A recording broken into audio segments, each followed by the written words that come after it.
Boa noite, galera. Boa noite, tudo bem com vocês? Estamos entrando aí de novo aqui na mais uma aula ao vivo, né? Hoje uma aula um pouco diferente aí do que a gente estava acostumado, em razão de eu tentar aí reunir 3 turmas que nós trabalhamos esse semestre, quinto, sétimo e oitavo semestre. O chat aqui do YouTube está bombando, né? Galera tudo ansiosa. O professor Alessandro já está presente aí, né, professor Alessandro? Obrigado, professor Alessandro. Eu preciso muito da sua ajuda aí nos comentários aqui, do que nós vamos do que nós vamos falar na aula de hoje, que tem a ver com o conteúdo que nós dois ensinamos em sala de aula, em especial o processo civil. Essas turmas já foram seus alunos, e então a gente tem esses conteúdos aqui, a partir de uma discussão no grupo de WhatsApp aí, numa turma da manhã, que nasceu esse intento de fazer uma aula conjunta para as minhas turmas do noturno. Já fiz uma experiência com a turma do oitavo semestre, e no oitavo semestre, na semana passada, através de uma petição, da produção de petição inicial, e eu ouvi diversos tipos de reclamação.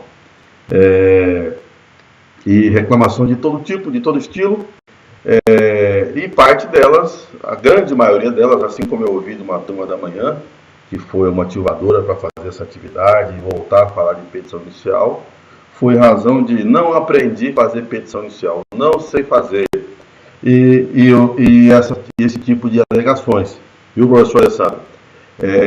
E aí eu fiquei incomodado com isso. Eu falei assim, rapaz, eu não aceito aluno meu falar que não deu conteúdo ou que não aprendeu, etc. Quer saber de uma coisa? Vou dar uma guinada no nosso conteúdo, no nível de cobrança, uma guinada no nível do conteúdo, a fim de que os alunos, pelo menos o ponto, produzir uma petição inicial, eles vão ter que terminar esse semestre. Lógico, aqueles que quiserem passar, né? Porque é essa guinada atuada que eu vou seguir agora em diante, viu, professor Alessandro? Os alunos aí, boa parte, principalmente os alunos do 7º e do 8º semestre, tiveram aula contigo sobre processo civil, sobre petição inicial. E aí eu chego no 8º, aplico uma peça, o aluno não consegue escrever com o mínimo de alguns alunos, não são todos, lógico, né? Mas aqui é um comentário genérico, até porque só avaliei o 8º, a primeira avaliação. Nessa semana eu vou avaliar o 7º e o 5º, e aí eu vou ter uma noção exata. Mas o importante, lógico, isso não é uma crítica, tá, assim, criticando o aluno, não. É uma constatação de que realmente há dificuldade de escrita, dificuldade processual, não só com relação ao direito material, mas também ao direito processual, e em cima de conteúdo que tanto eu como o professor Alessandro já ensinamos para vocês. Então a aula de hoje com 3 turmas, apesar que eu acho que não estão todos aí, como é de costume, né? Nosso objetivo hoje, então, é relembrar a petição inicial para as turmas do 7º e para as turmas do 8º, e para a turma do 5º, relembrar a aula recente, salvo engano, né, Alessandro? Foi semestre passado que deu petição inicial para essa galera, e começar a cobrar e exigir, então, a produção de petição inicial, e cobrar com rigor técnico. E antes de a gente começar a falar da nossa aula, só explicar para os alunos do 7º e do 5º, né? Semana passada passei uma petição inicial para o 8º, referente ao assunto direito civil, direito das coisas, e era uma ação possessória, né? E aí, decorrente disso, nós tivemos alguns entraves aí, vários alunos reclamando que não aprenderam, reclama de um, reclama de outro, e etc, e etc. Mas passei a atividade assim mesmo, com foco na correção do exame da ordem. Então a nossa petição, eles já receberam, os alunos do 8º já receberam o gabarito, a correção, o gabarito com espelho, e eu vou comentar esse espelho hoje na parte final da aula. E quero começar a aula dizendo o seguinte: nós temos 2 tipos de petição inicial. Por quê? Nós temos a petição inicial, esta, que foi o critério de correção que eu utilizei, que é o critério de correção do exame da ordem. É a petição inicial técnica, perfeita, certinho, igual traz lá o nosso Código de Processo Civil, seguindo o rigor técnico total. É desta forma que você vai ser avaliado no exame da ordem. Muito bem. A petição inicial que a gente costuma fazer na prática, tem algumas facilidades, algumas situações práticas que não vão trazer nenhum prejuízo para a sua petição. Mas isso é na prática. Nós estamos na academia, estamos estudando, ensinando vocês, eu e o professor Alessandro ensinando o processo civil, e eu direito civil também. Nós temos o dever, né, e estamos cumprindo o dever de ensinar o processo civil, como fazer a petição inicial conforme exigências do AB. Senão você não passa no exame da ordem, que é o que acontece na grande realidade dos alunos.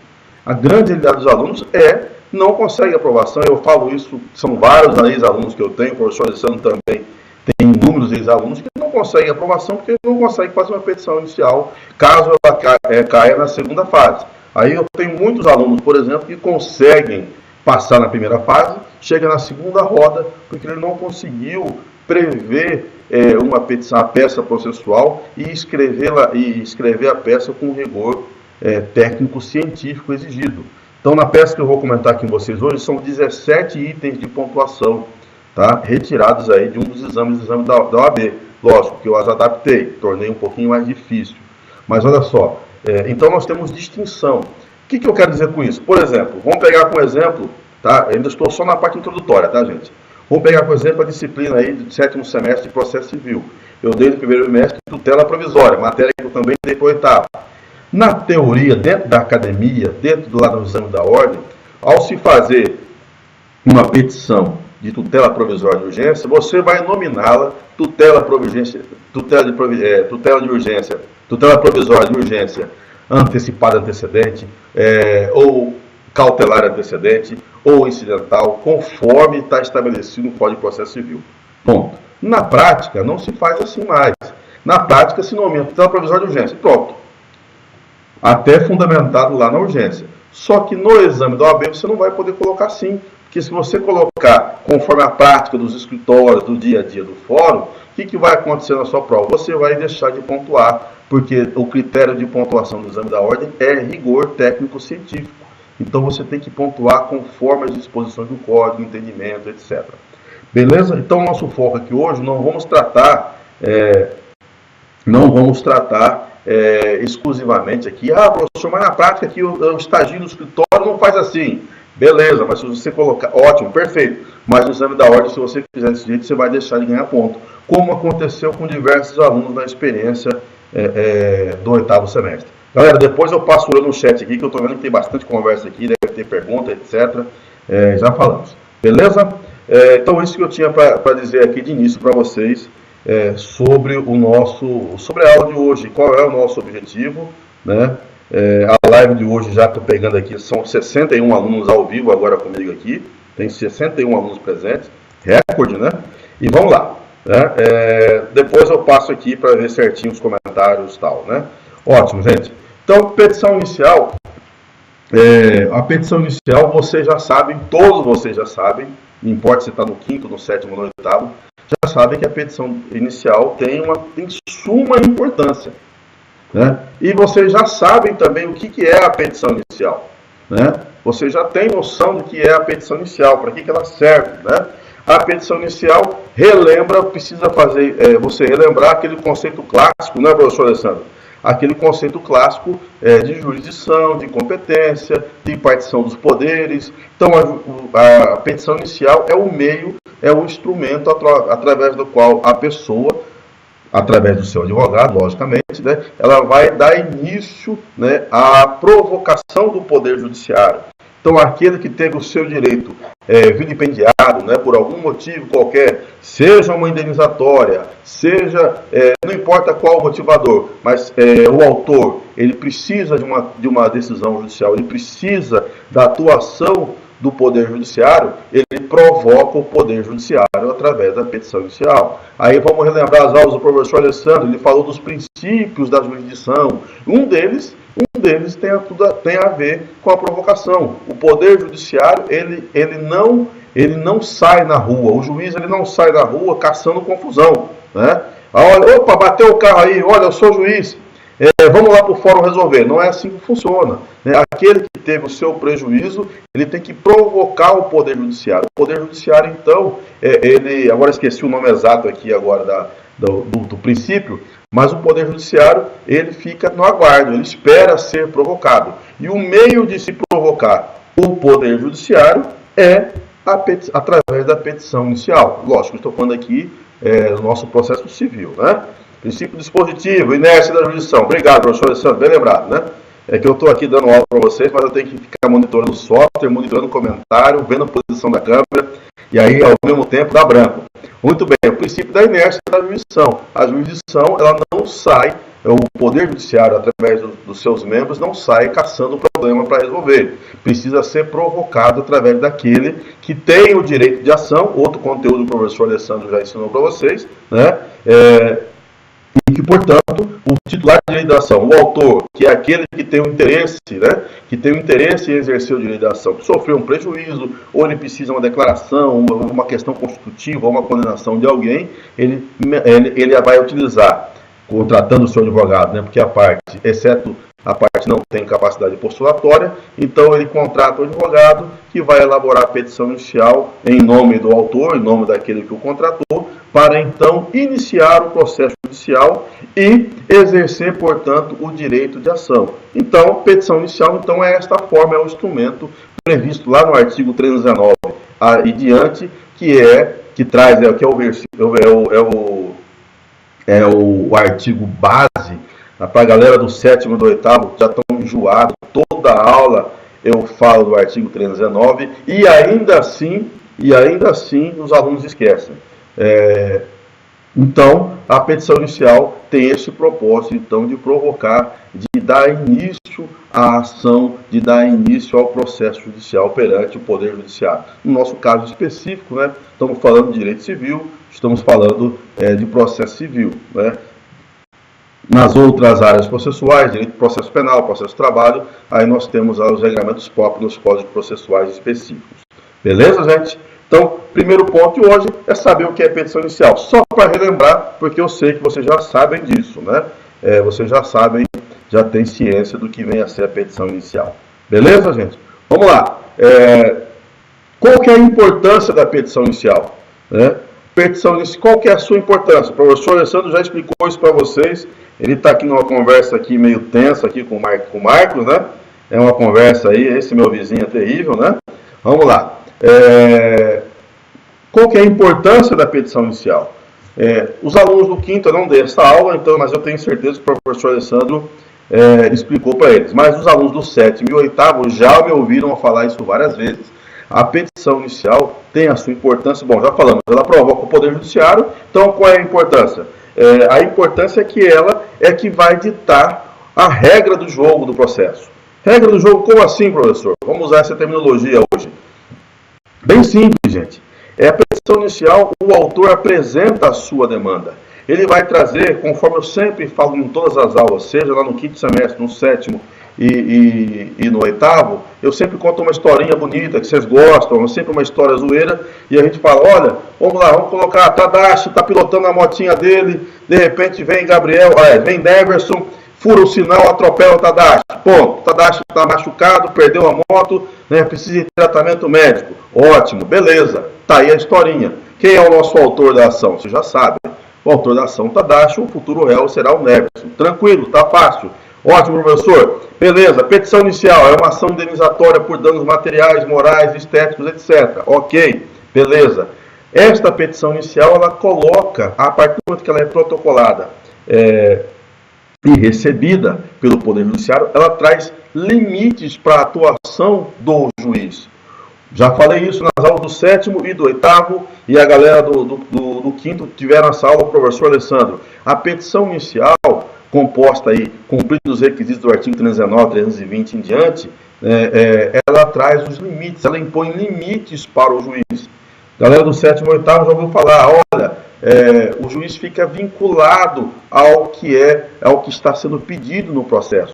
O juiz não pode, veja só, o professor Alessandro lembrou o princípio da inércia, o juiz não pode sair caçando um problema na rua, tem que esperar a demanda. Só que quando o juiz recebe a demanda judicial, né, ele não faz o que ele quer, ele precisa seguir as regras do direito processual. E qual que é a importância? A importância é que o juiz, ele segue aquilo que está na petição inicial, ele está vinculado aos pedidos da petição inicial.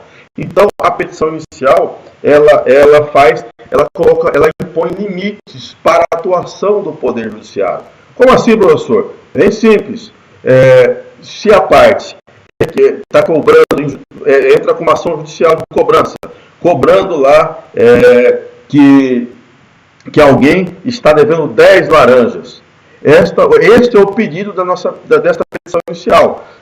O autor quer 10 laranjas. O juiz não pode inventar na cabeça dele e falar assim, ô autor, se é gente boa, eu vou te dar 50 laranjas, 10 é pouco. Não pode, não pode. Vocês já sabem disso. Então o juiz está vinculado ao que é pedido na petição inicial. Ele pode dar quem, além e nem fora do pedido, porque se ele fizer isso, ele vai incorrer num vício da sentença. A aula do semestre passado para a galera do 5º semestre, né? Que são os vícios. Quais vícios? A sentença vai ser citra, ultra, extra petita ou ultra petita, ou seja, vai estar aquém, além ou fora do pedido, né? Então nós temos um vício. Então, mas aonde que identifica isso, professor? É na petição inicial. Vocês vão ver que nós vamos gastar bastante tempo hoje para falar de um requisito importante que a galera do 8º errou muito, que se chama pedido. É o pedido, a parte da petição inicial que fala do pedido é que vai vincular, então, o juiz. O juiz não pode, então relembrem aí, o senhor juiz, o senhor magistrado não pode fazer o que dá na cabeça dele. Dentro da ação judicial, ele está limitado àquilo que foi pedido na petição inicial. Não vamos falar de contestação nem de reconvenção hoje, porque nossa aula é só nossa aula é só de petição inicial. Mas então, o juiz está limitado àquilo que é pedido pelas partes. Então, o autor pediu 10 laranjas, o juiz não pode, da cabeça dele, dar 10 maçãs. 10 maçãs, 10 peras, 10 melancia. Ele está vinculado ao pedido. A petição inicial estabeleceu limites. Excelência, estou provocando o Poder Judiciário em razão de que tenho direito, comprei do réu 10 laranjas e ele não me forneceu. Ah, não te forneceu, ótimo. O juiz vem lá e fala assim, condeno o réu a fornecer 10 mamões. Errado. A sentença tem vício. Então a importância da petição inicial está aí, porque ela coloca, então, ela vai impulsionar o judiciário e coloca limites no julgamento, coloca limites na atuação do juiz lá na fase final da sentença. Beleza? Ótimo, vamos lá. Bem lembrado, o Adi está lembrando aqui, esse tem um nome, princípio da congruência lá na parte da sentença. Inclusive, o Adi do 4º semestre está estudando isso agora com o professor Alessandro. É isso, Adi? Responde aí. Ótimo. Muito bem. Ótimo, gente. Vamos lá. Então, falamos então, está claro o que é petição inicial, está claro qual é a importância da petição inicial. Só fazendo um parênteses, o comentário da atividade. Vou falar bastante do 8º semestre, porque foi a turma cobaia, mas tranquilo, 7º e 5º. Semana que vem vai ser a vez de vocês. Semana que vem vocês vão se virar para fazer petição inicial nos mesmos rigores do 8º semestre. Então já se prepara aí. Já vão se preparando, estudando, porque o bicho vai pegar. Beleza? Lógico que a turma do 7º vai ser uma petição inicial dos assuntos referentes ao 7º semestre e o 5º semestre vai ser os assuntos referentes ao 5º semestre. Direito civil, né? Beleza? Ótimo. Vamos lá. Beleza, professor? Por que é importante? Primeiro ponto, gente, então, para a gente falar de nossa petição inicial, que eu quero dizer para vocês aqui, é que os senhores precisam entender, e eu vi isso com muita clareza agora na prática da petição no 8º semestre. O primeiro ponto que vocês, como operadores de direito, como futuros advogados, precisam entender ao receber um caso fictício ou atender um cliente no seu escritório, o primeiro ponto que você tem que ter na mente é identificar qual é o problema do seu cliente. O que aconteceu com a turma do 8º semestre? Vários alunos não entenderam, não conseguiram entender o problema do cliente. Ou entenderam bem meia boca. Ou entenderam e fizeram meia boca depois. Você precisa entender o problema do seu cliente. E como é que você vai fazer isso? Vou falar de duas coisas aqui. De duas coisas. de duas situações, para você entender. Vamos falar da prática, o professor Alessandro está aí, né? O professor Alessandro está aí, vamos falar de prática e depois nós vamos falar de teoria, tá? Só um minutinho. Deixa. Ao vivo é assim, gente, é assim, tem interferência aqui. Tá? Vamos lá. Vamos lá, gente. Qual é o problema do cliente? Vocês precisam identificar o problema do seu cliente.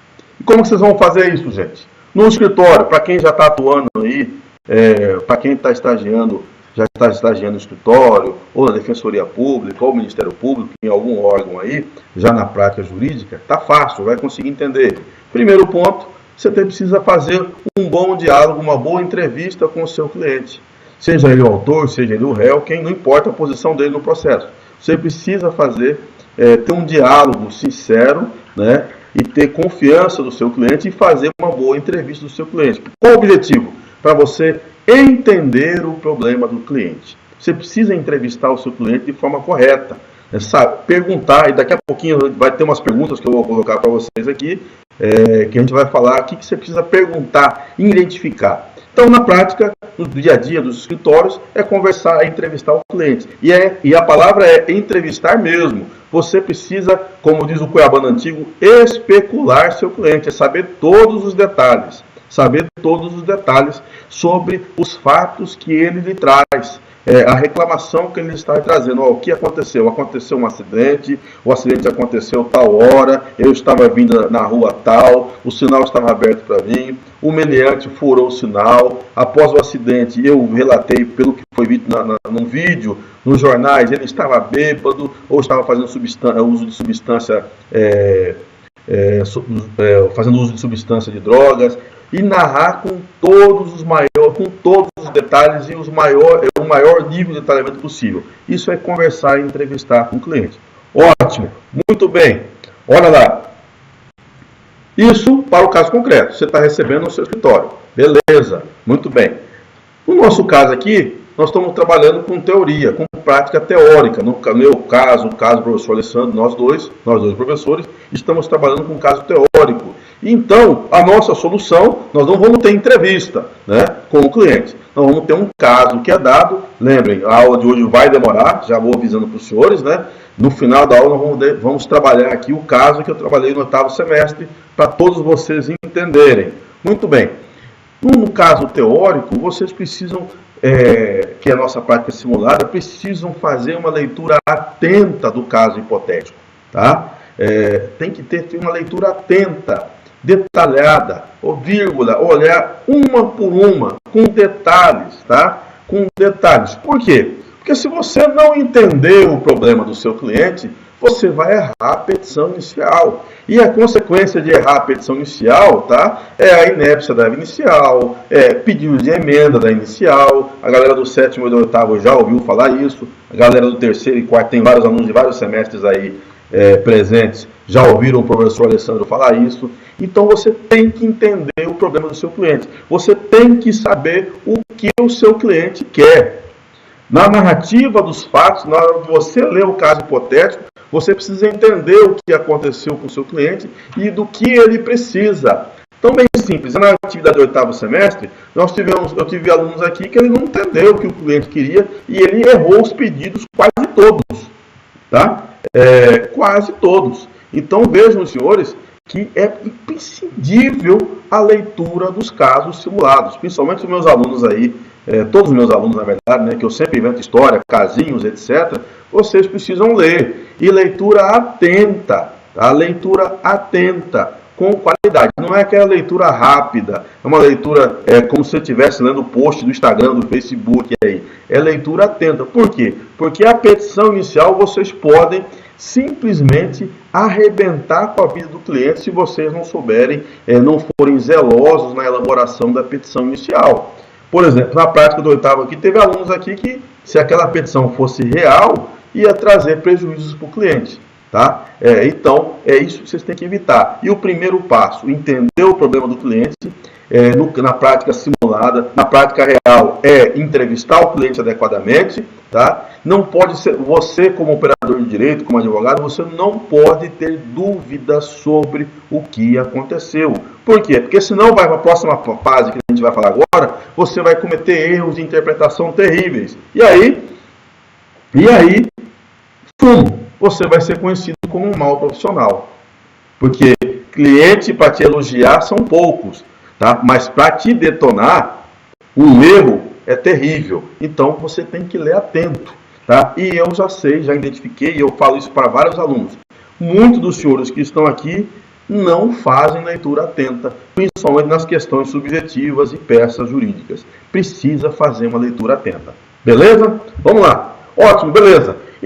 Olha só, professor, identifiquei então, eu agora sei o problema do meu cliente, eu tenho todos os detalhes do problema do meu cliente. Ótimo, beleza, estamos falando de fatos, tá? Agora você precisa ir à busca da solução para o seu cliente. Qual é o melhor remédio? Qual é a melhor solução para dar fim ao sofrimento, à dor do seu cliente, né? Você tem que buscar a solução dentro das inúmeras situações jurídicas existentes, fazer a pesquisa adequada. Qual a solução? A solução é através de pesquisa, de estudo do direito material e do direito processual. Só isso? Não. Estudo da doutrina e da jurisprudência.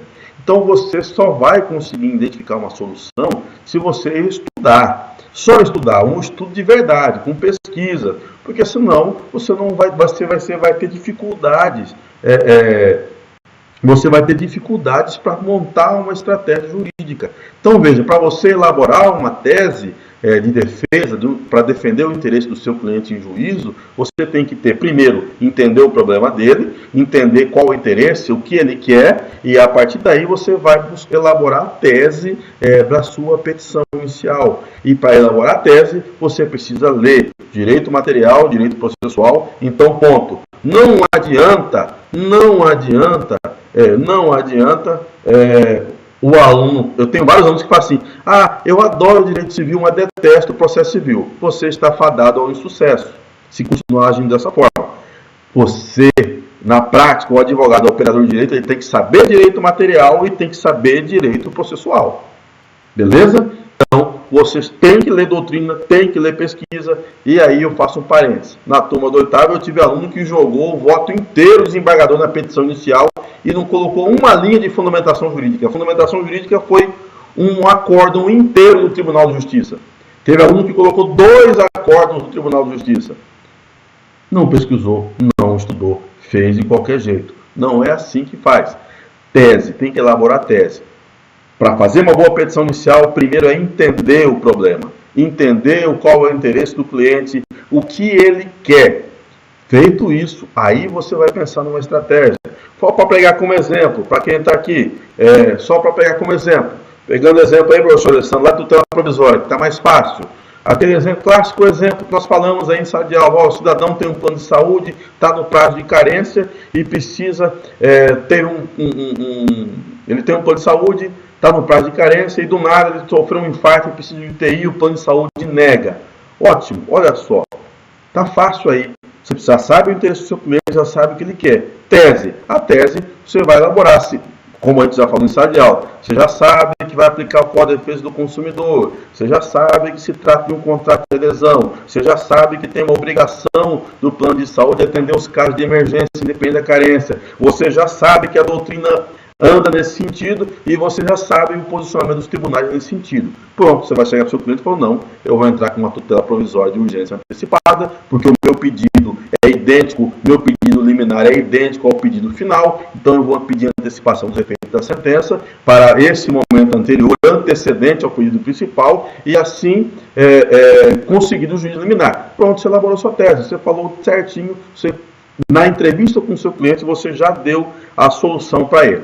Então, qual é a solução? Buscar a tese, elaborar a tese não é um trabalho fácil. Na nossa prática simulada, os casos que eu tenho colocado são casos mais simples. Tá?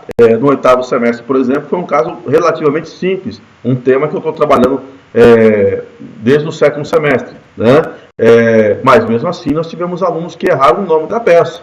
para vocês terem uma ideia. Mesmo assim, então vejam, senhores, precisamos entender, ponto 1 da aula de hoje, entender qual é o problema do cliente, o que ele quer, qual é o interesse dele, o que ele pretende com a ação judicial e buscar, o passo 2, é nós buscarmos a solução que é através da elaboração da nossa tese para a petição inicial, que vai ser através então do estudo do direito material, do direito processual, o entendimento da doutrina e uma pesquisa fundamentada da doutrina e jurisprudência. Doutrina e jurisprudência eu vou falar daqui a pouquinho de novo, tá? Agora nós estamos indo na parte introdutória falando apenas de solução, beleza? Tranquilo? Ótimo. Então agora nós vamos, propriamente dito, então, gente, para o nosso roteiro da petição inicial. O que é o roteiro? Todo mundo, todas as turmas aí, especificadamente o 7º e o 8º, já estão acostumados comigo falando do artigo 319. A turma do terceiro, a turma do terceiro semestre, a turma do quarto semestre, tem alguns alunos do quarto semestre, e a turma do quinto que estão aí, ouviram isso do professor Alessandro. Então vamos relembrar juntos aqui qual é o roteiro que você deve seguir na petição inicial. Gente, é fácil, É fácil. Petição inicial cível é seguir o artigo 319, procedimento comum, beleza, Professor, procedimento especial, aí é aquilo que eu falo nas aulas, é o artigo 319 com aqueles artigos de cada procedimento lá especial. É alguma de legislação extravagante, é o artigo 319 mais o artigo da legislação que funda o direito que está sendo pleiteado. Então vejam, mas o artigo 319 você tem que saber de cor e salteado, sem olhar no código, gente. Então, primeiro item que todos vocês já viram, em especial a turma do 7º e a turma a turma do 7º noturno, porque tem alunos do 7º matutino aí, não tiveram com aula comigo, mas tiveram aula com o professor Alessandro. Mas a turma do 7º noturno, 7º e 8º noturno, já me ouviram falar diversas vezes do artigo 319, toda a aula, é até meio chato, repetitivo, mas eu faço assim, e ainda assim chegamos na atividade e tivemos erros homéricos. Professor Alessandro, depois te falo no WhatsApp alguns erros que nós tivemos nas petições iniciais aqui do 8º semestre, e das demais turmas, depois a gente vai fazer esse debate aí, esse bate-papo. Então, o primeiro ponto é aquilo que eu sempre falei, e os alunos ficam até grilados quando eu falo na aula, os alunos ficam grilados comigo, puta merda, lá vem o professor falar de competência de novo. Boa parte dos alunos erram definição de competência. O primeiro ponto da aula, estou vendo aqui o Alessandro comentando aqui, o primeiro ponto da petição inicial é o endereçamento para o juízo competente. Então, a leitura atenta lá do caso simulado vai te levar ao primeiro ponto a preencher da petição inicial, é informar o juiz competente. Artigo 319, inciso 1. Só isso? Não. Falo para vocês, tem que ler o artigo 42 ao artigo 53. Não tem jeito. Então, primeiro ponto da nossa petição inicial é dizer para o juiz, é endereçar para o juízo correto. Então, você tem que identificar, estudou o caso direitinho, você vai para o CPC. Para onde endereça, para qual é o juízo competente para conhecer desta ação judicial que eu estou protocolando? É o primeiro exercício, é o primeiro ponto. Então, se nós estivermos falando, as regras estão lá no artigo 42 e 53 para definição de competência. Galera do 7º e 8º já sabem. Por exemplo, se nós estivermos falando de uma ação possessória, que é a nossa ação de hoje, ou seja, uma ação que envolve posse de imóveis, lembre, a competência é absoluta no foro da situação do imóvel. Isso está lá nos artigos do 42 ao 53. Então não tem como, por exemplo, aconteceu nas petições do 8º semestre, eu coloquei o caso lá que o imóvel se situava em Chapada de Guimarães e tiveram não só um, mas tiveram vários alunos que colocaram excelentíssimo senhor doutor juiz de direito da Vara Civil da comarca de Cuiabá. O aluno não leu o caso ou o aluno fez de qualquer jeito. Alguma coisa aconteceu. Então, não tem como, você não pode errar. Por que você falou, mas professor, por que não pode errar? Por que tem que ter especial atenção com o critério de competência? Agora eu vou falar coisas que eu não falei na sala de aula, tá? Qual é a importância de endereçar? Se você erra o juízo competente, a sua ação vai demorar. Simples. Se você erra, vamos falar de urgência, uma tutela provisória de urgência, você endereça ela para o juiz errado, vamos supor que nós temos uma regra especial e ela vai para o juiz errado, esse juiz errado ele pode negar, ele pode se imiscuir, ele não querer apreciar liminar e manda redistribuir. Redistribuir a ação na prática, você vai perder 10, 15 dias. Seu cliente vai te esfolar vivo. Imagine que você vai distribuir uma tutela provisória de urgência cautelar. Olha, o cidadão, naqueles exemplos que eu dou em sala de aula, o seu cliente teve um prejuízo, ele vendeu um carro e o vendedor e o comprador está se desfazendo do carro para não pagar. Você vai lá, atravessa a petição, uma cautelar, né? Uma cautelar de sequestro, de arresto ou de sequestro, dependendo do caso, né? Lembre, nós temos o princípio da fungibilidade, né? Artigo 297 e o 301, né? Não importa o nome que você vai dar lá, no caso, na prática, o juiz pode receber uma pela outra, ou deferir a medida que ele julgar correta. Ótimo, tudo bem. Superado isso, se você erra o juiz incompetente ele fala, não vou decidir, redistribui. Ótimo. Olha a consequência prática do erro de endereçamento. Ele deixa de decidir, manda redistribuir, vai 15, 20 dias, né, professor Alessandro, né?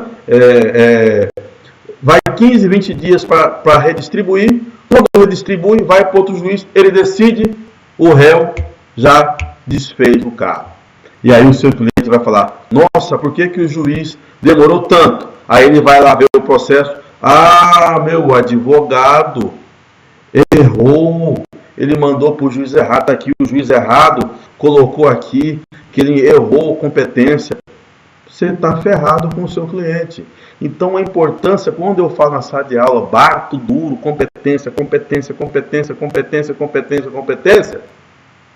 é porque se você errar a competência, você está prejudicando o seu futuro cliente. Então, senhores, a partir de hoje, não será tolerado, eu vou aumentar o nível de competência, de pontuação das nossas peças.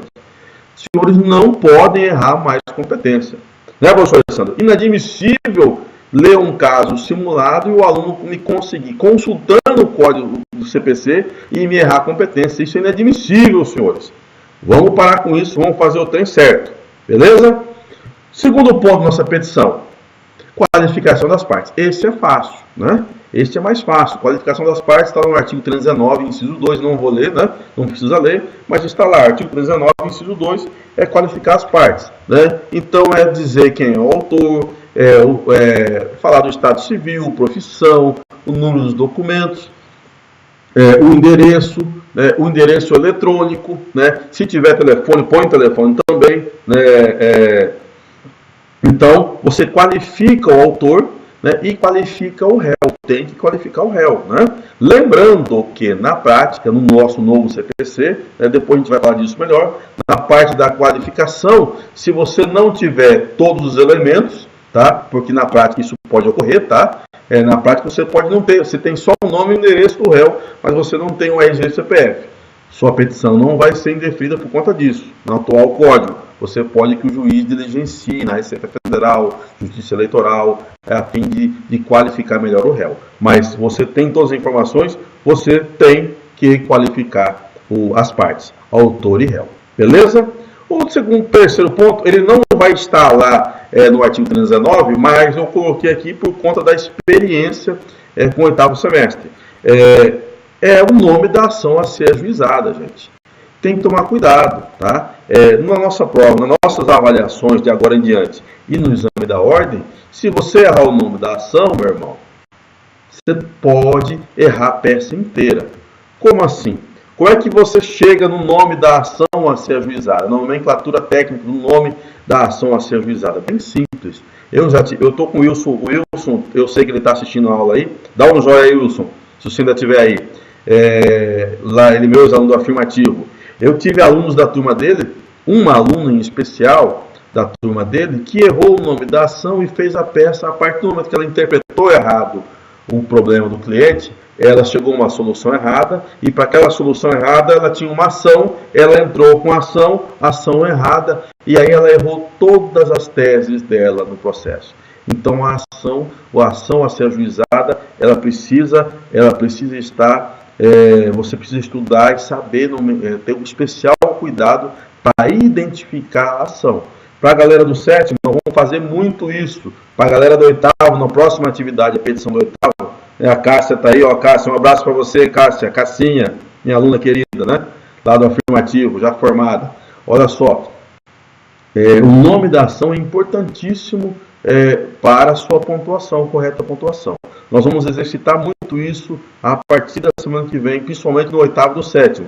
Na turma do quinto vai ser relativamente mais fácil, porque a nossa matéria é só responsabilidade civil. Agora no sétimo e oitavo o bicho vai pegar, porque nós temos várias ações que nós já falamos em sala de aula, e eu vou colocar agora no próximo caso, não vou dar caso mastigado, vou dar caso para vocês descobrirem qual é a ação cabível e a partir daí identificar qual é a ação. Beleza? Vamos lá. Vamos falar dos fatos então, gente. Vamos falar dos fatos, né? Só fazendo uma estatística aqui, agora temos apenas 56 alunos presentes com a gente aqui. Ótimo, vamos lá. 56 alunos, recorde hoje, hein? Vamos lá. Já vi a pergunta aqui do Alan aqui. Do Alan, né? Modelo de petição, já falei disso no grupo do oitavo. Vamos falar já depois. O modelo de petição é o artigo que nós estamos comentando na aula de hoje, o artigo 319. O advogado que sabe o artigo 319 não precisa de modelo. Né? Não precisa de modelo. Vamos lá. Os fatos. É o inciso 3 do artigo 319, gente. O que nós temos nos fatos? Vamos lá. O que nós temos, então? Qual que é a importância? Tem uma colinha aqui, gente, que são 7 folhas de anotações para a gente falar hoje aqui. Nós não chegamos nem na metade ainda. Vamos lá. Vamos falar dos fatos. Primeiro, separei, viu, professor Alessandro? Primeiro fala dos fatos, depois fala do fundamento jurídico, né? O inciso 3 fala de fatos e fundamento jurídico do pedido. Ótimo. Vamos falar dos fatos. Lembre que eu falei no início da aula que você precisa entender o problema do seu cliente, né? Você precisa entender o problema do seu cliente. Para entender o seu cliente, você precisa entrevistá-lo, né? E no caso prático, e na nossa situação, que é uma situação de caso de uma prática simulada, você precisa ler a narrativa que vai ser apresentada e entender. Na nossa petição inicial, né, o advogado ele só vai conseguir narrar os fatos com clareza, tá, se ele fizer uma boa entrevista do cliente. Porque o que acontece? Se você não faz uma boa entrevista, isso já aconteceu, não sei se o professor Alessandro já pegou cliente, mas tenho certeza que ele já pegou cliente assim. Tem cliente que mente. Ele chega para você e conta uma história. E aí, se você não entrevistá-lo direito, você vai colocar na petição inicial a história mentirosa. E aí, você corre risco de levar cascudo do juiz. Então, você tem que ter, no mínimo, responder as perguntas nos fatos. E essas perguntas são as mesmas que você tem que fazer na hora da entrevista. Você tem que perguntar, na hora de escrever os fatos na petição inicial, você tem que saber perguntar o que aconteceu.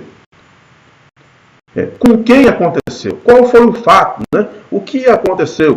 Então, aconteceu um acidente de trânsito. Aonde? Né? Com quem aconteceu? A vítima foi o Tadashi.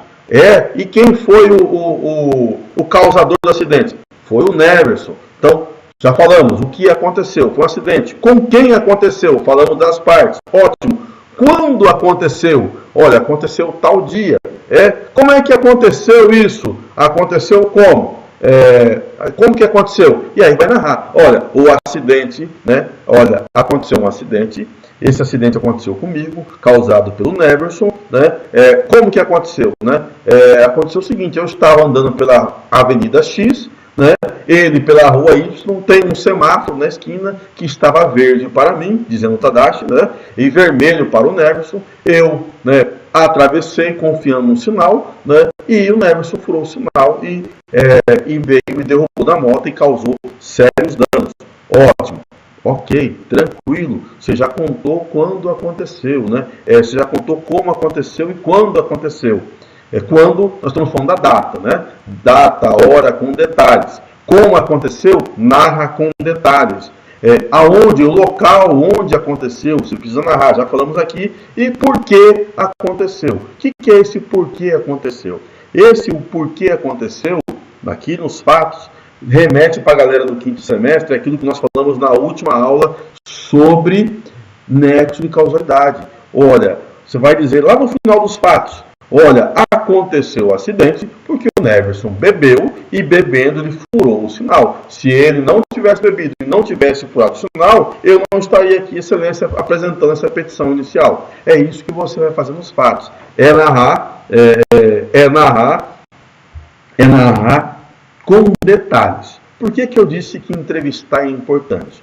Quando você começa a fazer essas perguntas, você vai ver o seu cliente responder elas. E se ele estiver mentindo, você vai conseguir confrontá-lo e dizer se está mentindo.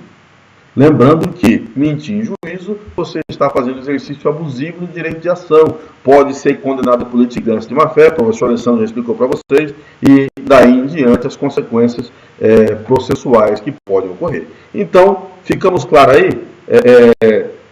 Ficamos claros então aí sobre os fatos. Vamos lembrar agora aqui, vamos falar desse próximo slide aqui agora. Falamos da fundamentação jurídica do pedido. Ótimo, fatos e fundamentação. Fatos são importantíssimos. Por quê? Por conta da teoria substancial. O que acontece na prática?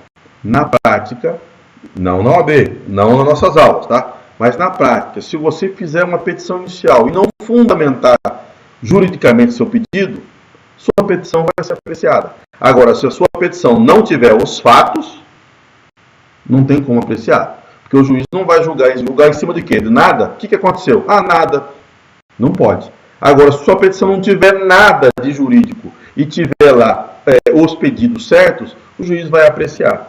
Então, é importantíssimo, isso se dá por conta da teoria da substanciação.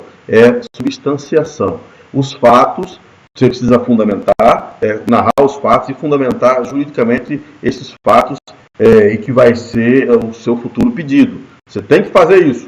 Só que os fatos eles são mais importantes. Por quê? Porque os fatos é que você tem que dizer para o juiz. Lembrem aquele conceitinho clássico de jurisdição. Jurisdição é o poder do Estado de dizer o direito. O direito já se presume que o juiz sabe. Agora os fatos você tem que narrar. Então é importantíssimo os fatos. Mas calma, isso não significa que você não tem que falar a sua tese. Porque se você não apresenta a tese para o juiz vai julgar de acordo com o que ele entende. Ok? Muito bem, gente. Então, a fundamentação jurídica do pedido é importantíssima, porque aqui você vai fazer o casamento dos fatos com a sua tese. Né? Com a sua tese. Você vai fazer a subsunção, acoplar, encaixar os fatos no direito. E aí demonstrar para o juiz o fundamento jurídico dos pedidos do seu cliente. Tá? Do seu cliente. Beleza? Ótimo. Fundamentação jurídica, então, do seu cliente. O que é a fundamentação jurídica? É apresentar o direito material. Vocês vão ver no final dessa aula, lá no finalzinho, nós vamos falar então do caso que eu apliquei no 8º semestre. Tá? E vocês vão ver no espelho que eu desenvolvi, para aquela galera, o espelho de correção, vocês vão ver lá a fundamentação, como é que o exame da ordem, como é que eu vou fazer, como que o exame da ordem faz para avaliar o candidato. E inclusive nos concursos públicos, nas carreiras jurídicas, como é que isso ocorre. Então, olha só, fundamentação jurídica é você trazer o direito material, o direito processual, né, na sua petição, casando ela com os fatos. Isso é a subsunção. Professor, beleza. E a doutrina e a jurisprudência? A galera do 8º sabe bem. Eu tive alunos no 8º aí que, Jesus amado, juntou doutrina que não tinha nada a ver com o caso. E nem jurisprudência. Algumas totalmente fora de sentido em aquilo que estava sendo pedido na questão, na prova, na peça prática. Muito bem. Tem que ter especial atenção com a doutrina, tá? E com a jurisprudência. Doutrina tem que saber citar. Não adianta você querer dar uma de rebuscado, que sabe muito. Doutrina, citação de doutrina e jurisprudência, hoje, tem que ser cirúrgica. Procurar a doutrina ou a jurisprudência mais amoldada para aquele caso que você está apresentando. Tá? Para quem não lembra, o que é doutrina? Doutrina é aquela opinião abalizada dos nossos doutrinadores, dos nossos escritores que produzem conhecimento jurídico.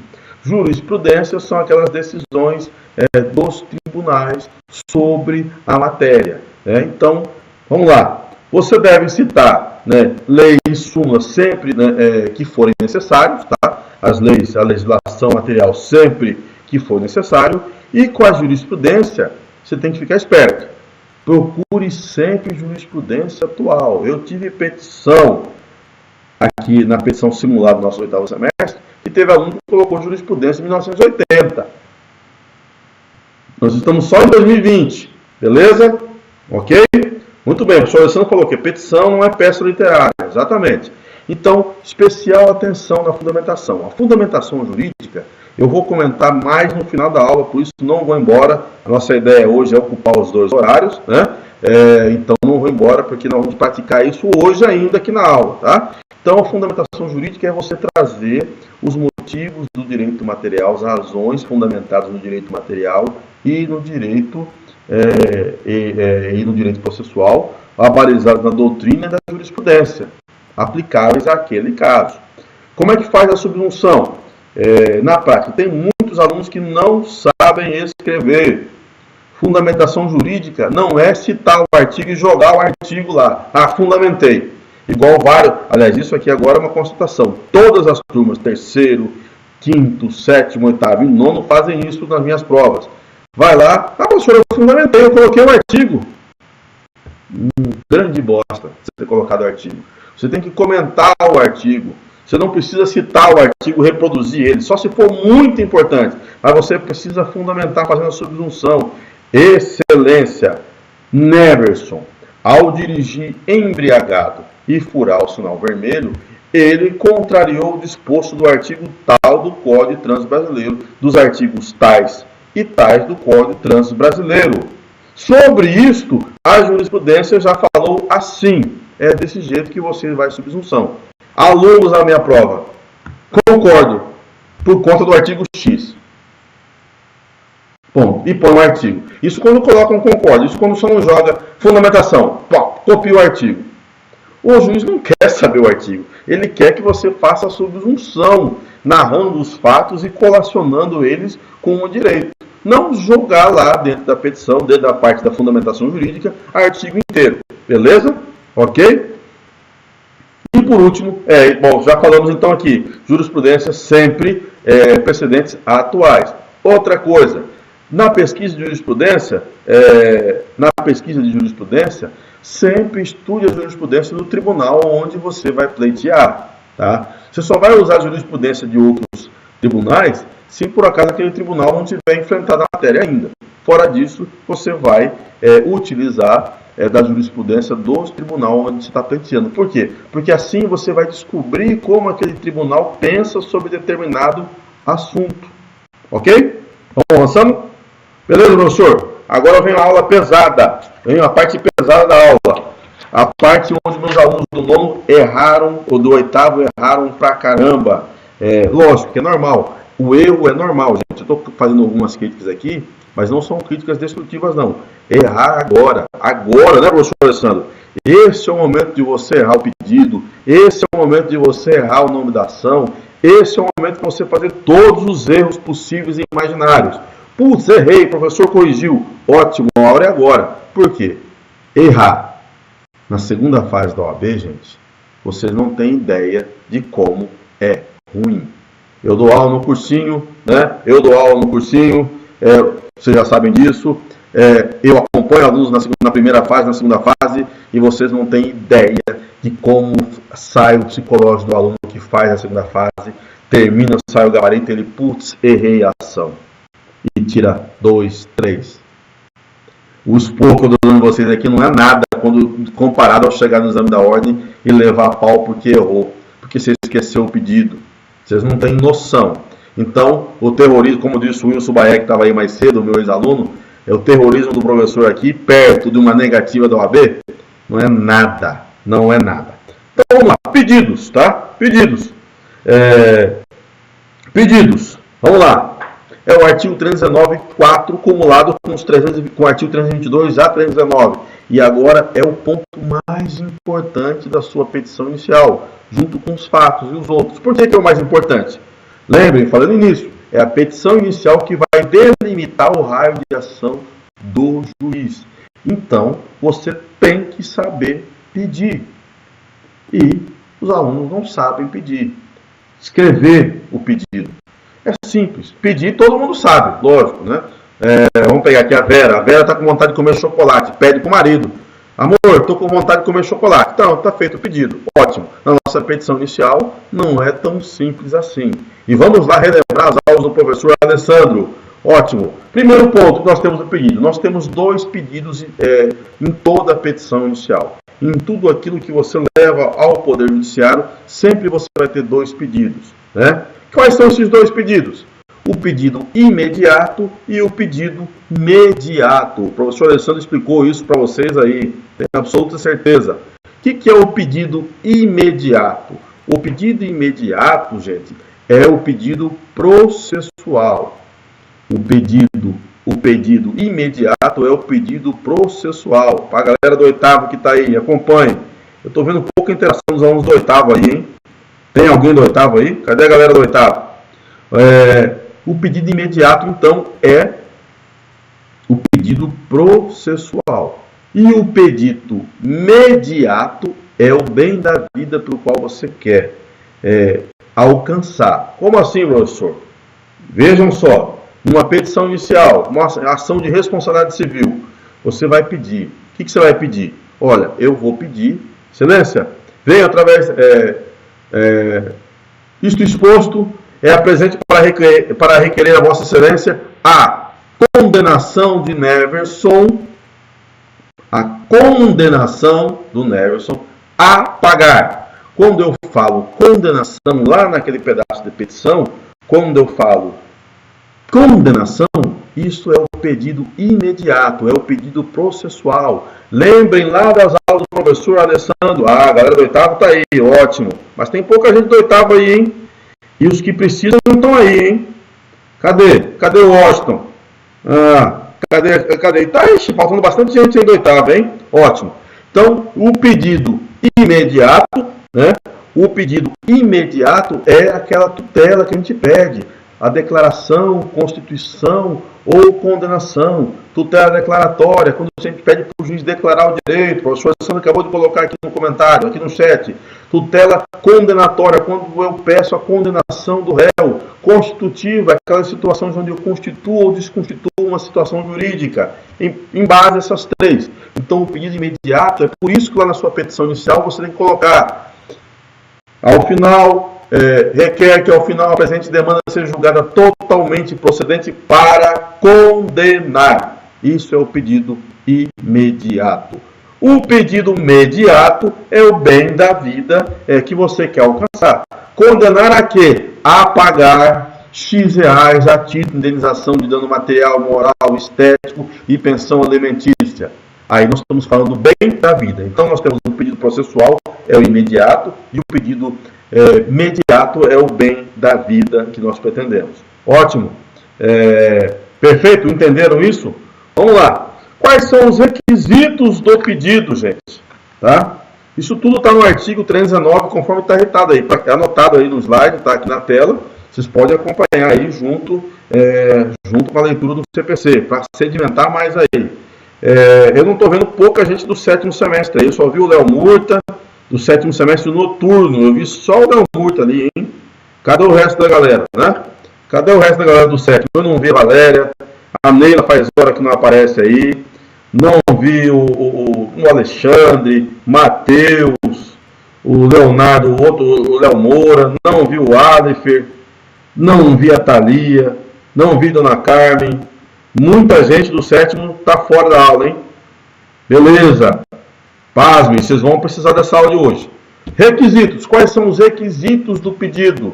O pedido tem requisitos, gente. O Andrei está aí. Eu estou esperto aqui com a audiência hoje, hein, gente? Porque a partir de hoje, o primeiro aluno que eu ver no grupo de WhatsApp reclamando que não sabe a petição inicial, eu vou descontar ponto. A partir de hoje, eu falei no grupo lá, não vou aceitar a reclamação de nenhum aluno dizendo eu não sei, eu não vi, o professor não ensinou. Você está no sal comigo, se falar isso a partir de hoje. Beleza? A partir de hoje, acabou a tolerância. A tolerância é 0. Nós vamos pro pau agora nas nossas petições iniciais, beleza? Acabou o mimimi de falar que não sabe. que não ouviu, que não aprendeu, que não leu. Acabou a conversa fiada.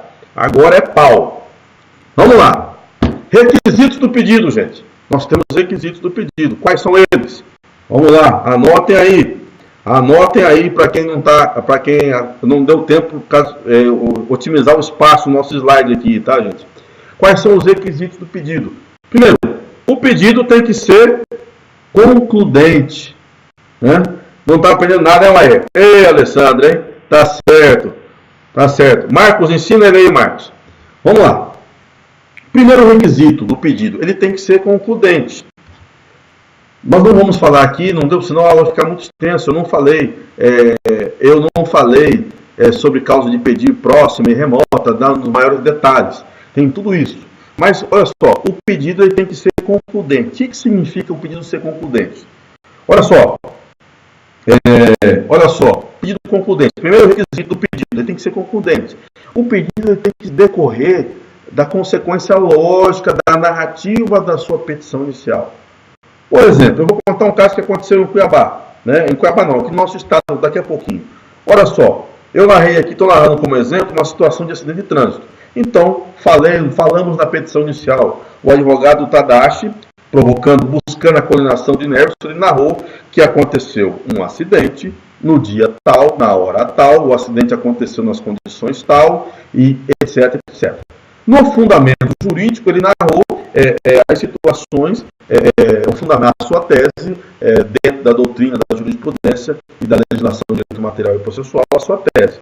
O pedido tem que ser concludente, tem que ser a consequência lógica da narrativa dos fatos com a fundamentação jurídica.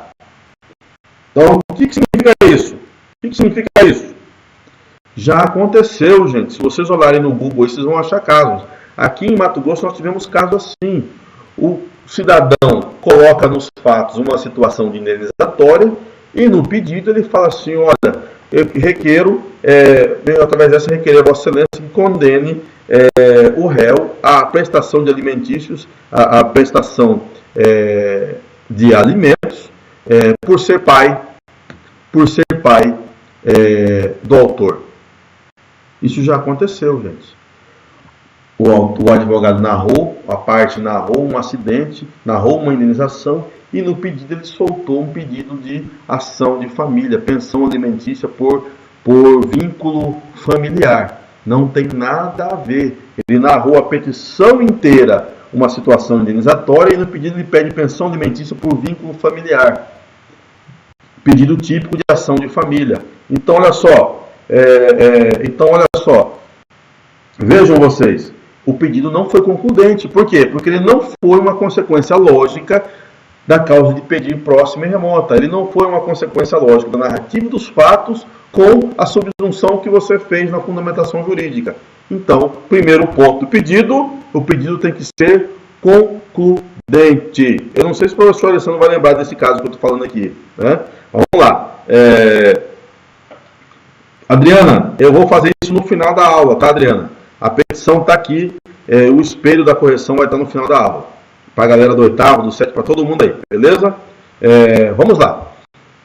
Então, o primeiro requisito do pedido é ele ser concludente. O segundo requisito está lá no artigo 322, que está aí narrado aí. O pedido tem que ser certo, ele tem que ser expresso. Você tem que dizer para o juiz o que você quer. Então, tem que ser certo. Eu quero, excelência, eu quero que Neverson seja condenado a me pagar X reais a título de indenização de dano material, moral, estético. Ponto. Pedido certo. Beleza? Expresso e certo. E por último, o pedido já falando aqui, ele também já deu exemplo aqui nessa narrativa, ele tem que ser certo e também determinado. Determinação está no artigo 324. Então, olha só, acabei de falar, olha, excelência, isto posto, vem a presença de Vossa Excelência para pedir, para requerer o que se segue. 1. A condenação do Neverson a pagar, olha só, condenação, pedido imediato, a pagar, olha o pedido imediato, X reais, pedido certo e determinado. O determinado está se relacionando à quantidade do que se deve pagar. o que eu quero e quanto eu quero. Ok? Tá claro isso? Tranquilo? Ó, que beleza, gente. Chegamos a 70 espectadores agora aqui, hein? Ao vivo aqui conosco. Vamos lá. Pedido. Então, o pedido tem que ser certo. Ele tem que ser certo e determinado. Aí lá no artigo 324 ele fala, salvo o pedido genérico. Então, nós temos uma exceção. Nós temos situações em que o advogado não vai ter condições, pela situação do fato, de fazer pedido certo e determinado. Então, o advogado pode fazer o pedido genérico. Está lá no 324.1, parágrafo 1º do 324, que nos traz lá, então, a possibilidade de pedido genérico. O pedido genérico são para algumas situações que estão previstas lá no artigo 324, parágrafo 1º. Quais são as situações? Vou ler para vocês. Quando nós estivermos falando de uma universalidade de bens. Quando a gente está diante de uma universalidade de bens, a gente não consegue determinar com clareza o que está se pedindo. Então, aqui é permitido o advogado fazer pedido genérico. O que significa universalidade de bens? Universalidade de bens é bem simples. É quando nós estivermos diante de um pedido de herança, inventário. Quando eu não tenho ciência de todos os bens, eu ainda vou arrecadar os bens. Então, aqui, meu pedido pode ser genérico. Quando eu estiver falando de massa falida, então o pedido pode ser genérico, porque eu ainda vou pesquisar os bens da empresa, eu ainda vou ter que fazer investigação. Fabiana, pedido implícitos, vou falar dele ainda, tá? Ainda não falei ainda, Fabiana. Estou no pedido genérico ainda, tá? Estou no pedido genérico. Pedido implícito é o próximo tópico. Acompanha aí. Então, pedido genérico, então, primeira hipótese, inciso 1 do parágrafo 1º do artigo 324. Quando estiver diante de uma universalidade de bens. Segundo caso, nos casos como aqueles que eu estou explicando no quinto semestre, de atos ilícitos, tá? Quando eu não tenho condição de estabelecer todas as consequências jurídicas dos atos ilícitos. Então, por exemplo, o exemplo que a gente está trabalhando aqui, Tadashi foi atropelado pelo Neverson. No momento da petição inicial, o Tadashi está grave, uma situação grave, o Tadashi está numa situação grave, no hospital, está na UTI, né? E naquele momento nós não temos a dimensão exata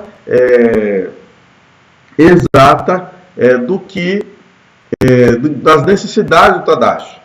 Então, olha só, o atropelamento, o som tá com problema aí, gente? A Fabiana está narrando a interferência do som aí, aqui aparentemente está tudo certo. Se alguém mais tiver problema, pode ser sua internet aí, Fabi.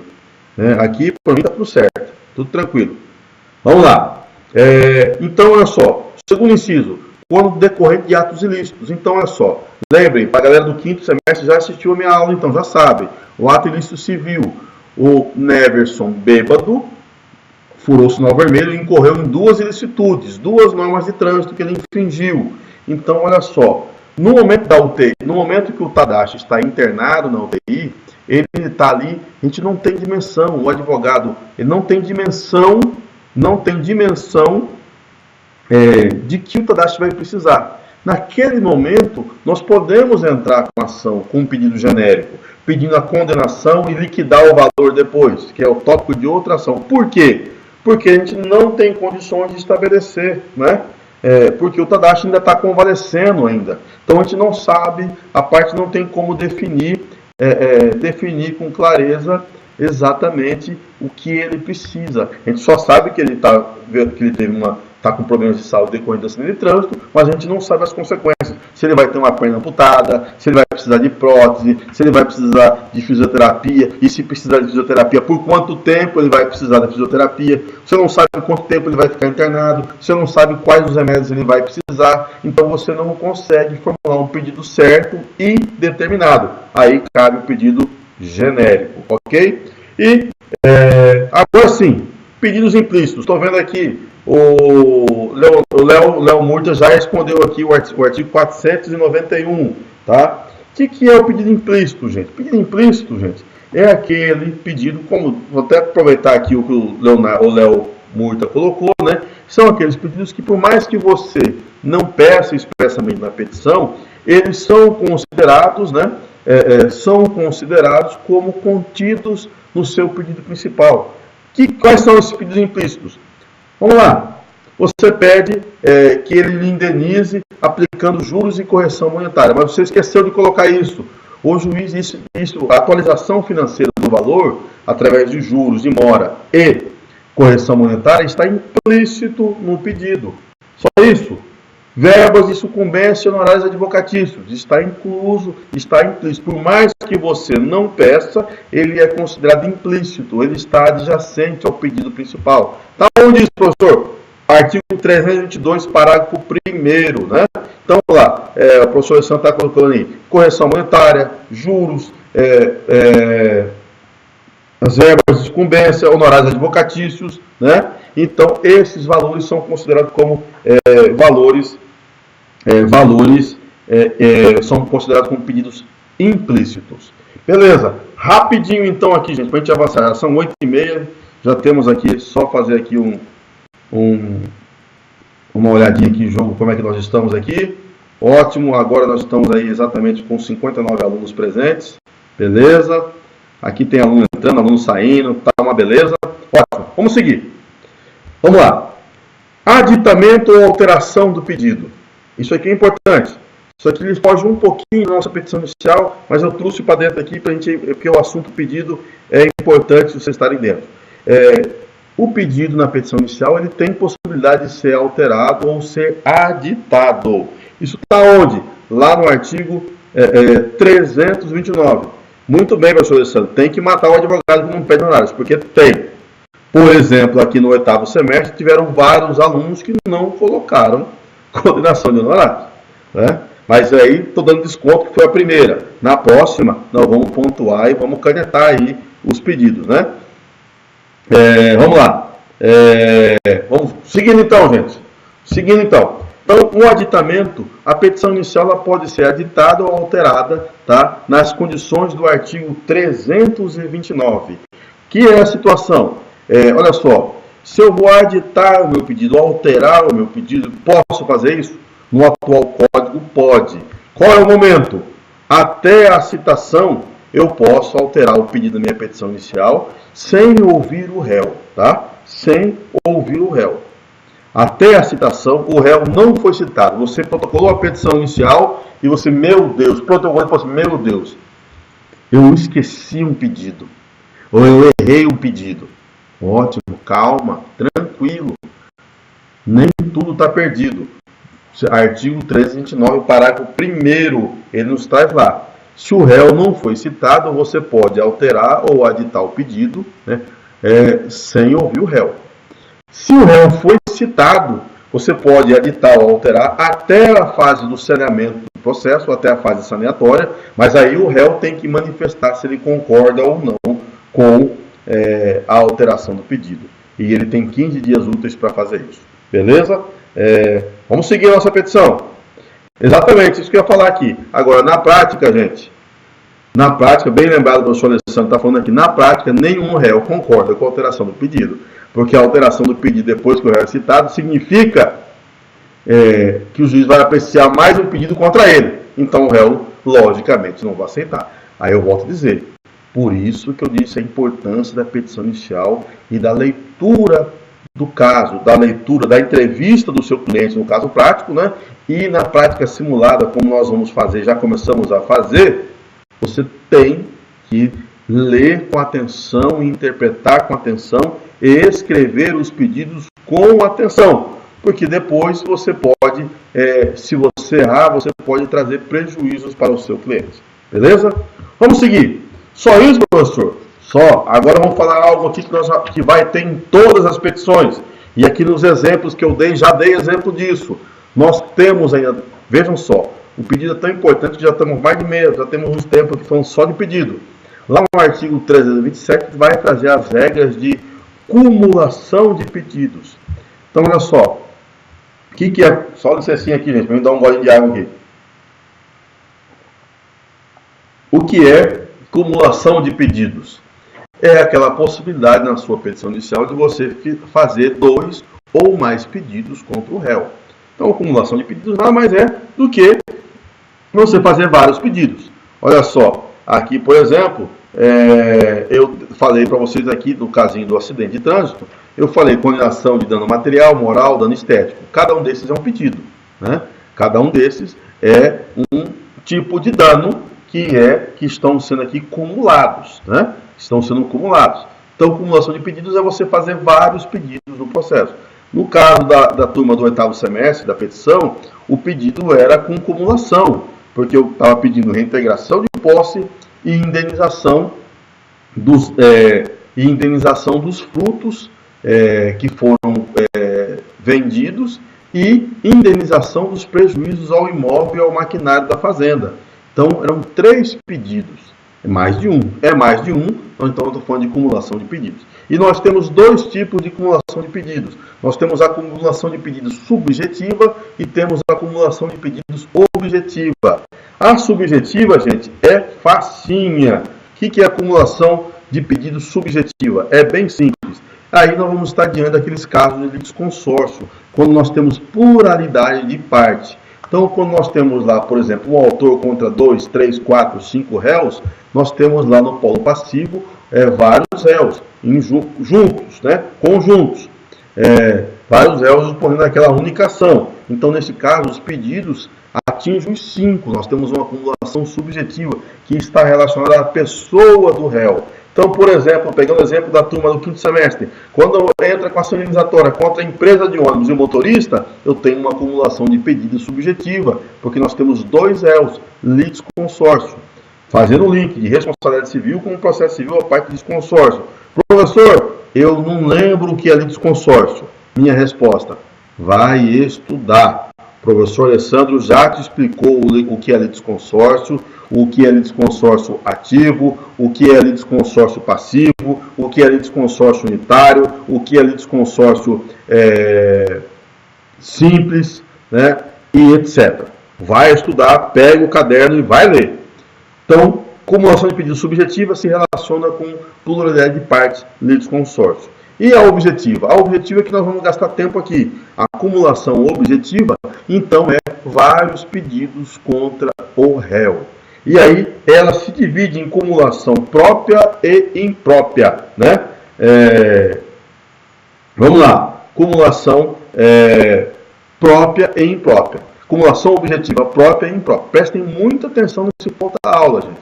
Porque é aqui que tem muito erro, teve muito erro na turma do 8º, e eu tenho certeza, né, que nós vamos ter muito erro no 7º e no 5º também. No 5º, professor Alessandro, se errarem, eu vou tirar print e te mandar, para você mandar mensagem para o aluno lá. Você não pode falar que eu não te ensinei isso, porque você deu essa aula, né, professor Alessandro? É isso? Eu vou atazanar esses alunos aqui, hein? Vamos lá. Então, a acumulação objetiva são vários pedidos contra o réu. E aí, nós temos a própria e a imprópria. O que é a acumulação de pedidos objetiva própria?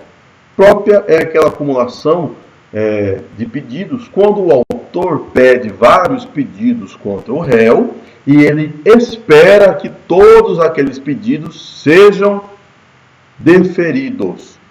No exemplo que eu acabei de falar, para quem está me acompanhando, Tadashi foi atropelado pelo Neverson. A petição inicial está lá. Pedido de dano material, perdeu a moto. Dano moral, porque ele se sentiu ofendido na sua individualidade, no seu psique. Dano estético, apesar que Tadashi não é bonito, mas pediu dano estético porque ele ficou todo arranhado, machucado, né, perdeu um dedo, etc. Pediu ressarcimento de despesas médicas, etc. Pensão alimentícia porque ficou sem trabalhar, etc. Veja, são vários pedidos. Beleza, professor Alessandro? Muito obrigado pela sua participação. Fica aqui meu registro público, tá? Da sua auxiliante de ajuda, ser um bom amigo. Apesar de você ser um péssimo vizinho, né? E vamos parar de passear com aqueles 2 poodles seu aqui no condomínio. Faz favor, hein? Vamos lá. Seguindo comigo aqui, então. Acumulação própria, então, quando eu falei aqui, que o Tadashi pediu na petição inicial dano moral, dano estético, indenização de verbas médicas, fisioterapia, remédios, etc. Vejam só, são vários pedidos e o autor Tadashi, ele quer o deferimento só do dano moral ou do dano material? Não, ele quer o deferimento de todos os pedidos. Então nós falamos acumulação Cumulação de pedidos objetiva própria é quando o autor faz uma acumulação de pedidos esperando o deferimento de todos esses pedidos. Ok? Tranquilo? Esta é a acumulação própria. Gente, se tiver dúvidas, coloque as dúvidas aí, gente. Eu disse para vocês, o dia de tirar dúvidas é hoje. É hoje. Essas matérias que nós estamos falando aqui já foram dadas. Hoje é uma aula plus, então o dia de tirar dúvida é hoje, beleza? Vamos lá. Então, acumulação própria, objetiva própria, o autor espera, ele faz vários pedidos e espera que todos os pedidos sejam acatados. E aí, a própria se divide em simples e sucessiva. Simples e sucessiva, né? Pergunta aqui do David, da Marciele. Em qualquer petição posso colocar a condição do réu se tornar rével? Sim, né? Isso é a condição, está lá no artigo, tem o artigo 300, eu esqueci agora o número do artigo, mas está lá diante do artigo 330 em diante, fala do réu tornado rével, tá? A presunção. Lógico que lá no artigo respectivo, Marcelo, traz lá as condições, tem situações que mesmo o réu sendo rével, tem situações que são absurdas, que não vai ter os efeitos da revelia, beleza? Seguindo aqui. O que é acumulação? Presta atenção. O que é acumulação de pedidos objetiva, própria, simples? O que é condenação de pedidos objetiva, própria, simples? Objetiva, vários pedidos contra o réu. Própria, aí ele espera o acolhimento de todas. Simples. Simples é a acumulação de vários pedidos e esses pedidos não têm relação um com o outro. Vou repetir. O que é acumulação própria, acumulação objetiva própria simples?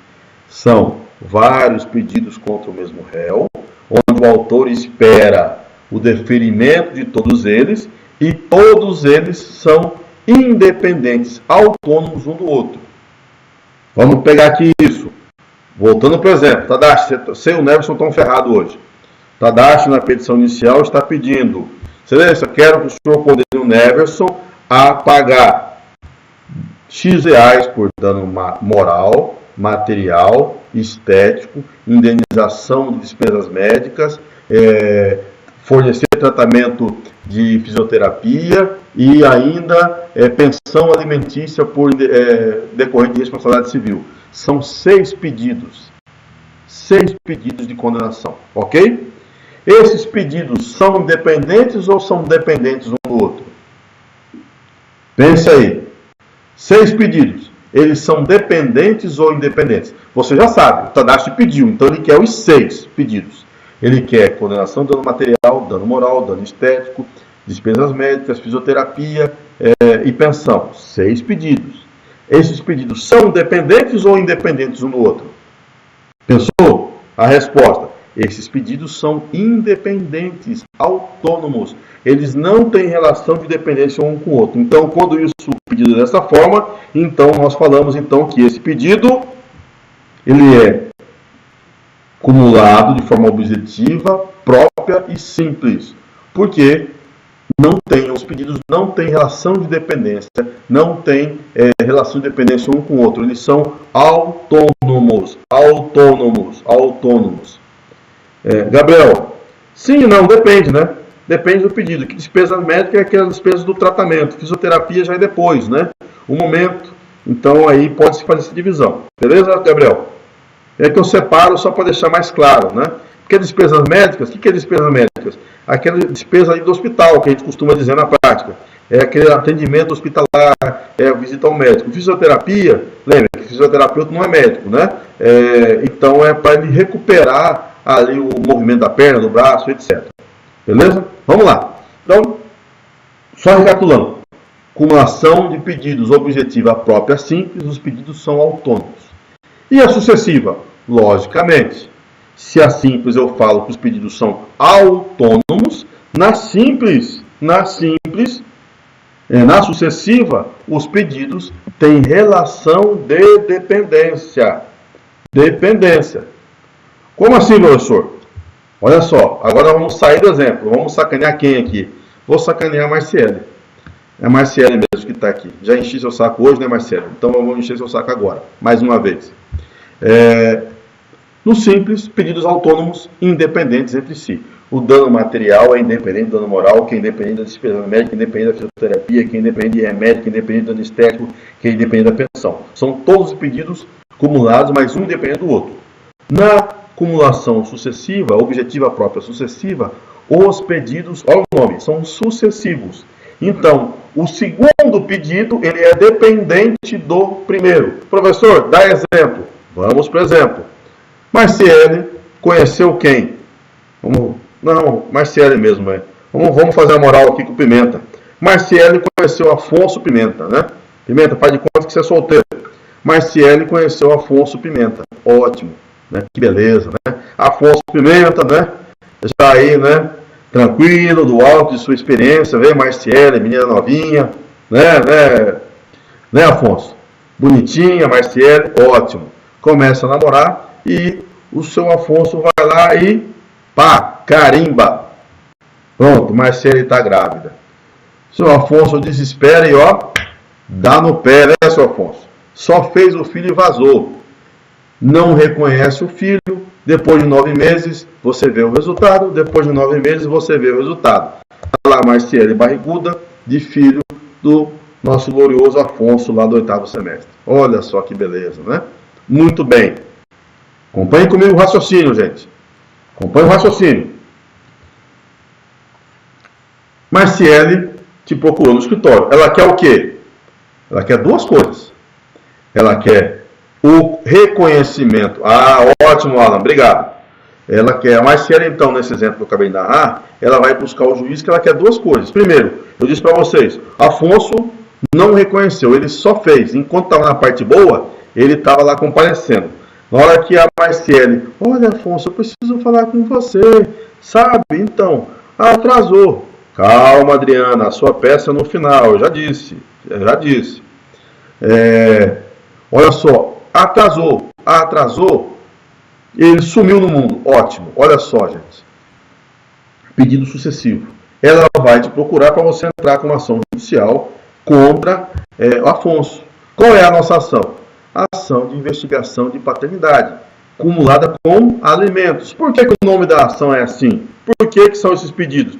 Por quê? Porque então, temos 2 pedidos aqui que a Marciele quer contra Afonso. A Ana já respondeu aqui. Marciele quer reconhecimento, a investigação da paternidade. Então verificar, confirmar através do exame de DNA que Afonso é pai. Ponto.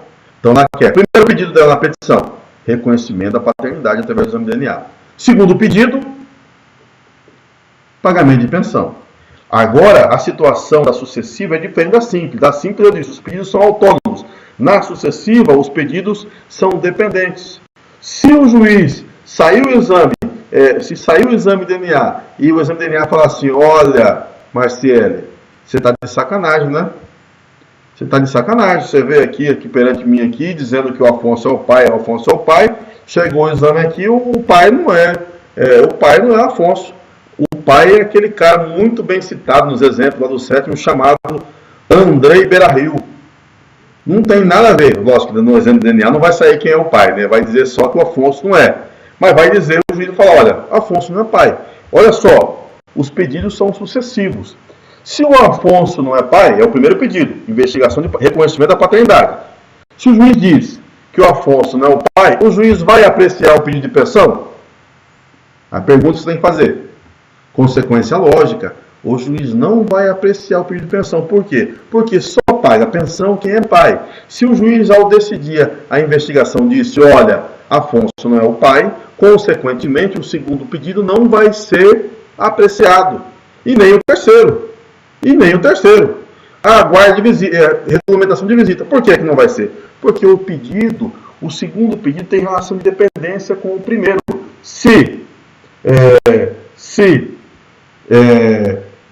Galera do oitavo, atenção e paciência. O caso de vocês é no final da aula, correção do espelho, beleza? Estou dando a teoria geral da petição inicial. Para o caso de vocês tem coisas que não se aplicam, mas a aula vale assim mesmo, tá bom? Paciência e sossego. Ninguém vai morrer de véspera. Está na sequência da aula aqui, beleza? Ótimo. Vamos lá. Então, olha só. A sucessiva, nós temos uma relação de dependência entre um. Só para a galera do oitavo que está desesperada aí. Isso aqui não se aplica à petição de vocês, tá? Então, mas vocês precisam saber disso. Porque eu vou cobrar disso em outras petições. Tem que relembrar isso, beleza? Sem desespero. Eu preparei a aula aqui de forma pedagógica, gente. Não pensem que eu esqueci ou estou fazendo alguma coisa de forma desleixada aqui, não. Tá tudo feito de forma programada aqui, beleza? Ótimo, vamos lá. Muito bem, gente. Então, simples, pedidos autônomos. Sucessiva, nós estamos falando de pedidos sucessivos que têm relação de dependência. Nossa aula hoje vai até estourar o horário, gente. É por isso que eu pedi aula conjunta para todas as turmas. Então, relaxem e sem desespero. Vamos lá. Seguimos.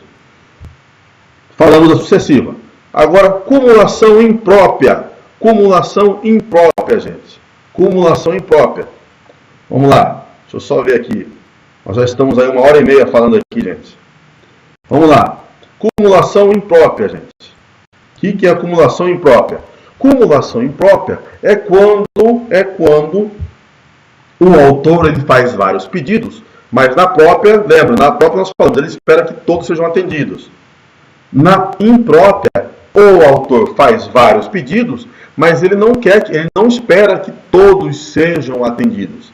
Ele espera que pelo menos um seja atendido. Ele não quer que todos sejam atendidos, mas ele espera que pelo menos um seja atendido. Então a diferença da própria e imprópria é esta. Acumulação de pedidos objetiva própria, o autor faz vários pedidos e espera que todos sejam atendidos. 2. A imprópria, o autor faz vários pedidos e ele espera que pelo menos um dos vários que ele fez seja atendido. Quais são as situações? Então nós temos, vai desdobrar no artigo 325 e artigo 326. De imprópria, quando a gente estiver diante de pedidos alternativos.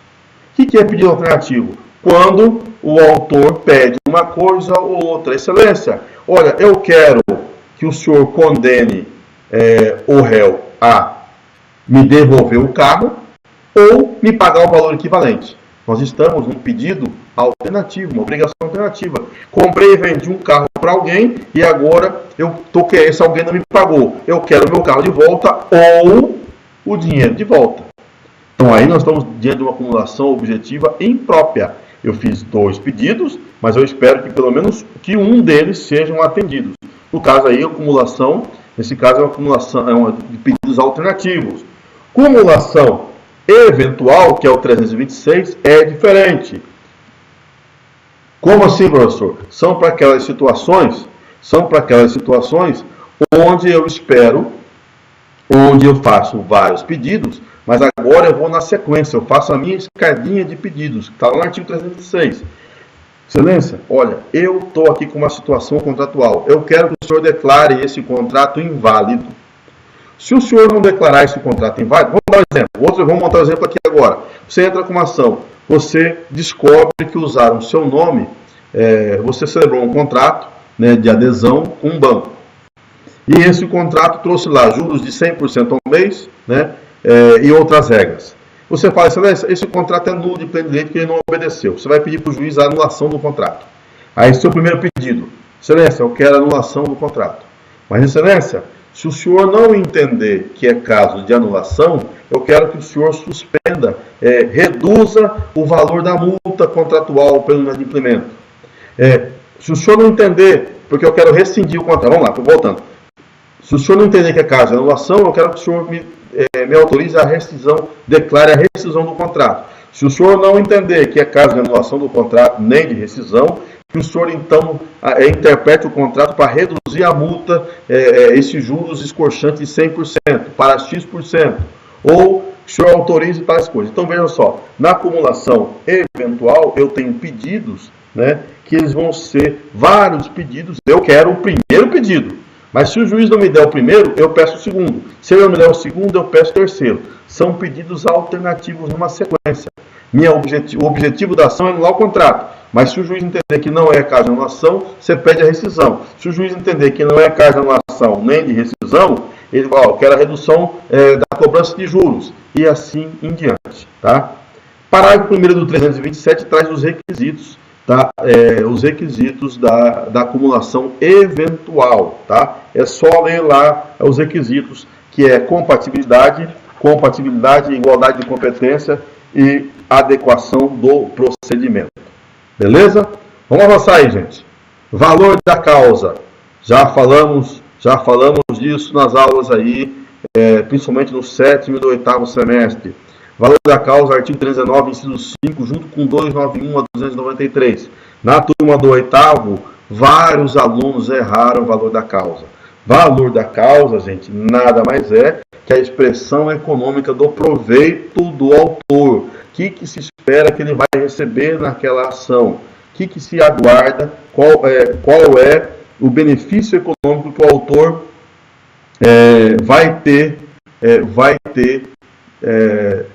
que o autor vai ter com aquela ação, caso seja deferida? O que ele está buscando na ação? No caso da ação na petição do 8º, a gente vai comentar daqui a pouco de novo, o valor da causa era R$100.000. E teve alunos que meteu 200 mil, 300 mil, 400 mil, teve aluno que colocou 50 mil, erraram o valor da causa. O valor da causa é a expressão econômica da vantagem econômica que a parte pretende obter. E ela precisa expressar. As regras estão lá no artigo 291 a 293 e a exigência artigo 319, inciso 5. Os alunos do 8º viram lá no espelho essa questão. Provas. Outro erro. Provas. Você tem que dizer na sua petição inicial quais são as provas que você pretende produzir. Artigo 319, inciso 6. Junto com o artigo 320 e o artigo 369 a 483. O professor Alessandro explicou isso para o 5º semestre também. Está explicando para a atual turma do 4º esse assunto. Já explicou para a turma do 7º e a turma do 8º. Então, todas as turmas já teve aula sobre a teoria das provas. Você tem que dizer as provas que você pretende produzir. Inciso 7. A opção pela realização de audiência ou não de conciliação. E, por último, tá? Essa opção, a regra é o 319.7, junto com o 334, não vamos maiores comentários. Vamos lá. Fechamento da inicial.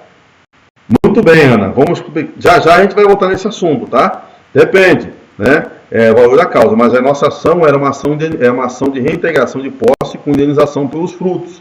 Então, o valor da causa era o bem dos frutos, aquilo que nós colocamos lá na petição, né? Então, não era o valor do imóvel, até porque naquele caso não tinha o valor do imóvel. Vamos lá. A gente já vai voltar a falar isso quando a gente comentar o espelho, tá? Vamos chegar.